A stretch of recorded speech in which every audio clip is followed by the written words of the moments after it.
marami nagsasabi pag hindi daw po sinunod yung naging utos ng Korte Suprema, magkakaroon tayo ng constitutional crisis.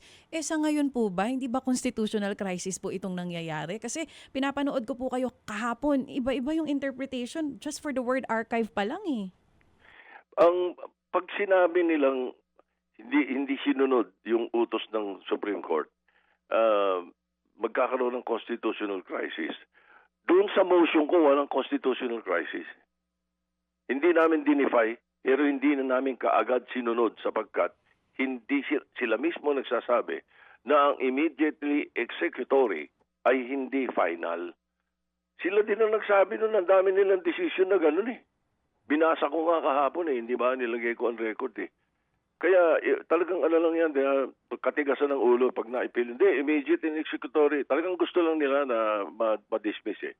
Yun ang talagang katotohanan. Alam naman natin yun na di naman tayo magtataka doon. Sa matter of fact, pagka yan eh, nagkaroon ng motion to bring back from the archive, dahil let's say sabihin ng Supreme Court, nag-reverse. Tignan mo kung ilan na mag-o-object dyan. Sigurado. In other words, ayaw lang nila. Ako naman, whether ayaw mo o gusto mo, okay lang sa akin yun. Walang problema, kanya-kanyang. Ang sa akin, preserve the Constitution.